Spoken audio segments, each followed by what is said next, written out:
everybody. Welcome to Spotlights. This is the podcast for the Yale Forum on Religion and Ecology. I'm your host, Sam Mickey, and this week on the show, I'm really happy to welcome Sandy Bigtree. Sandy. Hello, nice to meet you, Sam. For those who don't already know you, you're a citizen of the Mohawk Nation at Akwesasne. Correct. You're a founding board member of the Indigenous Values Initiative. That's right. A nonprofit that fosters collaborative educational work between the academic community and the Haudenosaunee to promote the message of peace that was brought to Onondaga Lake thousands of years ago, right? The same message of peace that has been influential for the foundation of American democracy, the women's rights movement, the environmental justice movement. So really amazing work, really inspiring. So welcome to the show. First and foremost, I gotta hear, how did you get into this work? It seems like it's really been part of your whole life. Well, it has. I guess I would have to go back to actually my grandfather if we're going to start at the beginning. He was taken away from his home when he was a kid and put in Thomas Indian boarding school. And he was deemed an orphan, but that was not the case. His mom was taking care of him and his siblings, and his dad was working on the railroad out west, sending money home to support the family. But nevertheless, they took him away from home and put him in the boarding school. So my great grandpa got him right out of the school and put him on a ship to England, where he performed for the Buffalo Bill Wild West show. And so that starts the legacy of performing in my family. It goes back to that. And it was really a matter of survival during a very critical time. And my grandfather stayed there throughout his teens when he was no longer eligible to be taken away to go to school anymore. So, but they moved off the territory later when my father was a teenager, and they came to Syracuse. So I grew up in the city. I'm an urban Indian, Mohawk, living in Onondaga territory. My family continued that tradition of performing, and my two older sisters had a duo act that was on early television in this area. I joined them when I was a year old, and they were like 7 and 9 years older than I was. So I was more of a prop at that stage. So I grew up every week on television and radio throughout my entire childhood in Syracuse, New York. So I had quite a presence here. Everybody knew who I was for sure. And it was an isolated kind of upbringing because we were working full time as kids. My sisters moved away because they were considerably older, and I eventually had my own band. And I was approached by the Onondaga Nation in 1978 and asked if I could help them open the doors and bring non-Native people to the territory so they could begin to learn about the contributions of the Haudenosaunee to the American identity everybody enjoys. And I was not aware of a lot of this background. So I kind of dove into learning as much as I could. I started making much more frequent trips back to Akwesasne, and I was visiting Longhouse, and I moved to Boulder, Colorado. I worked for American Indians in theater in New York City. We performed at La Mama. I moved to Boulder, Colorado, worked for the Native American Rights Fund, where I met my husband, Phil, who was getting his degree in Indigenous religions at the University of Colorado in Boulder. So we married and spent a year in England, and then University of Chicago. And then a job presented itself in Syracuse at the same time we were going to have twins. So certainly wanted to bring the boys up in Haudenosaunee territory near the Onondaga Nation because of their long tradition. They've maintained this ancient tradition that seemed to have been infiltrated everywhere else in this country by the Bureau of Indian Affairs, but the Onondaga Nation managed to retain their pre-colonial clan system of governance. And so I wanted our children to be sure they knew this Indian legacy and who they really were. And so we just got involved, in issues here. Phil got the job. He's now chair of religion at the university and Syracuse University. And we're constantly pushing to get this message out to the world because it just hasn't been taught, not even in public schools right here in Onondaga County, Wow. So we had the opportunity when, we had this French fort here in Syracuse. I grew up with it. My dad took me there once. And you could get, turkey feather headdresses, rubber tomahawks and tom-toms, and Right. you'd climb up on the fort and imagine shooting at Indians, which my dad had me reenact when I was like 4. He said, Wow. climb up there, look out the window. That's where they'd aim their guns to shoot at us. So there was always this dark cloud over the French fort. I didn't really understand the full history until we got involved in repurposing this atrocity. Along with the atrocity came a false narrative of what actually happened here in Onondaga territory. The French fort was actually, the replica was built in 1933, right during the rise of fascism in this country. And we're all learning more and more what a foothold, stronghold it actually did have in this country. And there's still lingering effects from that. So the French fort was put up in 1933. And it was a 19th century fort rather than the 17th century fort. It was memorializing. And the reason they built a 19th century fort, so they could perpetrate this cowboy and Indian theme that I mentioned with the Hetsuen headdresses, tomahawks, and, all that. So it was an embarrassment, having that, telling the wrong side of our story. So I guess in 1971, the Historical Association here in Syracuse was embarrassed as well because they're the ones who raised the funds to put it up in 1933. So they tore it down and they built a new fort, and it was more authentically 17th century. But they still promoted the Jesuit narrative of conquest, Christianization of the Onondaga. And when in fact that fort was only here for less than 20 months in 1656. And the Onondaga coerced them to leave. And from that time forward, there had never been a Catholic church in Onondaga territory. Wow. So something very dark went down. Yeah. On the other hand, up at Akwesasne, it's a very strong Catholic presence up there because the Jesuits really anchored in. In fact, my family was the one responsible to hold the first Methodist meetings, just to bring in another side of Christianity there to counteract Interesting. the Catholics. Longhouse had to go kind of underground because you were punished, of course, if you were caught practicing any of those ceremonies. So it's a really complicated life.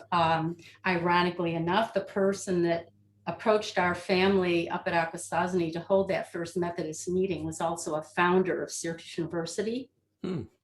Syracuse University was originally a Methodist university, and the man's name was Ebenezer Arnold. So he is a distant relative, actually, of my husband. Wow. Philip Arnold. That's so amazing. Yeah, it gives you chills when your life's, these kind of things come together, and you're not looking for them. They're just kind of in front of you. And it's like, I'm on the right track. Yeah, right. That's remarkable to have that kind of shared history. People talk about soulmates sometimes, that kind of entangled history, and so it's such a messy history too. Yes. And a great example of religion and culture, environmental issues, kind of all intersecting. And when did you found the Indigenous Values Initiative? Early on in this repurposing of the French fort, the local historical association had asked Phil to form an academic collaborative. And so Phil had been working on this already, so he knew exactly who to invite onto this committee, who were knowledgeable enough about the Haudenosaunee to give credence and support to the Onondaga Nation, who ultimately were put in the position to vet anything that we did at the center. But, the Historical Association raised the funds and then determined how they'd be spent. And we were not really involved. The collaborative was not as involved as we had understood we would be. So we formed the Indigenous Values Initiative so that with our raising the money and the funds, it would go directly to promoting this message of the Haudenosaunee. And we could control it and get more done. And we're still kind of balancing all of that out even now, because it's a stronghold here. I mean, this is the core of all the indigenous people in this continent, really, because they've maintained that pre-colonial relationship to governance and, the women's empowerment and lineage and, environmental, well, right down to your identity as a Haudenosaunee person. The name is given to you by your clan mother. And you're the only one that has that name in your clan while you're alive. And then you return that name to this basket for the next person after you've passed on. So that is a lineage of a name that only you share with your ancestors. And the natural world, you are introduced to the natural world because the name is so long, so old. The language comes from the earth. It's still such an archaic, ancient language that the earth still remembers these sounds and they remember these names. So it's always your identity is embedded in this proper relationship to the natural world. Scano is called Scano because it really translates, thank you for being well. And that's with the understanding that wellness can never be obtained unless you're in this proper relationship to the natural world. So all the ceremonies are about acknowledging the natural world, having gratitude to the natural world. We don't pray. We don't ask for anything. It's all, every ceremony is that way. The way meetings are conducted, it's the same thing. There's a Thanksgiving address before you begin any meeting where you have to make decisions. And it's a long land acknowledgement to the birds, the fish, the trees, the waters, the sky, moon, sun, stars. And sometimes that alone, that acknowledgement can go on for days, depending on the severity of the issue. So it's still taken extremely seriously at Onondaga. They're the center, the fire keepers of the whole Confederacy and this whole lineage of an American identity. It's really kind of rooted there. They're the fire keepers. And this Confederacy came together at Onondaga Lake, which was a healing lake. It had several natural springs. There were salt springs, sulfur springs, freshwater springs, and even chlorine, a natural chlorine spring, which I couldn't even believe it existed, but it's so rare. Interesting. And of course, they've all been destroyed. They mined the lake for salt, and that's why Syracuse is known as the Salt City, because it became such a focus of an industrialized lake, that this lake is now the most chemically polluted lake in the Americas. And this is where the base, the root of American democracy was born. So it's such a vortex of a place, a material sacred place, and what's evolved from these two collisions of cultures. It's important just to address that. Yeah, it's just such a heartbreaking story, the loss of culture and language, and also the destruction of the earth, and yet so much resilience. And so it's both of those at the same time. I'm also really amazed at how central giving thanks is for democracy, because certainly when we think American democracy, it's not so much about gratitude and reciprocity with the earth. Oh, And it's maybe not. that's one of the things that would really help make American democracy function properly. There's, and to think that, there's a lot of prayer in Christianity in the sense of like asking for things, prayers of petition. Mhm. But the gratitude, not so much. And there's such a Right. big difference between asking versus giving thanks. Yeah, there certainly is profound. Yeah, that's really And to beautiful. the earth, Yeah. that gratitude is right here. It's not extraneous, some imagined utopia. And then the worse the problem is that the community is engaging, the more gratitude comes out, the longer the land acknowledgement. Hmm. Really interesting. That's remarkable. I appreciate that in a situation of emergency, they're like, hold on, we need to take our time and give thanks first. This is a That's right. really big problem, so we can't rush in. Normally That's it's like, right. oh, don't just talk about stuff, do something. And they're like, hold on, before we Right. act and decide, let's show our gratitude and remember our connections, our relationships. Right. And we're not in charge of the world. There's Yeah. so much knowledge yet to learn from all the living beings about regeneration. We don't use that word much in our language. We talk about sustainability or, you know, but regeneration, that's really what it's all about, regenerating life and connecting to that life force. Yeah. That Yeah, when was I really, hear sustainability a lot, I'm like, sustain, like if you're playing piano and you hold down the sustain pedal, it's just echoes and cacophony pretty soon. I'm like, that doesn't sound very musical. Whereas right. regeneration is this kind of cycle of birth and death and things come Mhm. back. And yeah, I appreciate that. And the idea that we're not in charge seems to be a powerful lesson Yeah. because that's such a dominant idea in modern societies. Like, no, humans know what we're doing. Like, no, I Ask the don't think we do. experts. Yeah, exactly.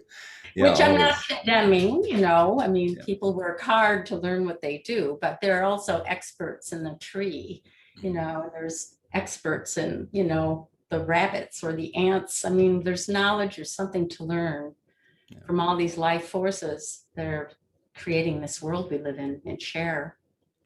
Yeah, and I think even when I do have a good idea, it's still because I'm being nourished by the land and because I'm breathing, because I have water and so even a great expert still so dependent upon these relationships with the larger natural world. Right. Seems obvious. I and know. and yet, so I mean, one of the questions I have is how do we get more people to recognize this and practice this, including folks like myself who don't have an indigenous background.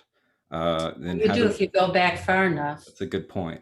Well, and so how do you feel about, because I don't want to then claim indigenous heritage because it seems kind No. of problematic, but how can I learn those ways or represent these kind of things as a teacher? How could I bring them into the classroom without cultural appropriation or overly Well, identifying? collaboration, bring speakers in, let them talk, and give them a platform, to speak.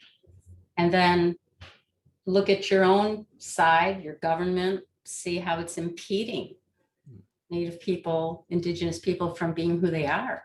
Right. There's a lot of work to be done, and there's a lot to learn from Indigenous people, but the work, it's not about appropriating what they do, but it's about getting out of their way, Mm. looking at the impediment to living on this earth healthy. Collaborate and get out of the way. I think that's pretty good advice and a pretty good place to stop for now. Take a little bit of a break, and we'll be back next week with the second half of this discussion with Sandy Bigtree. So, in the meantime, take care and be well.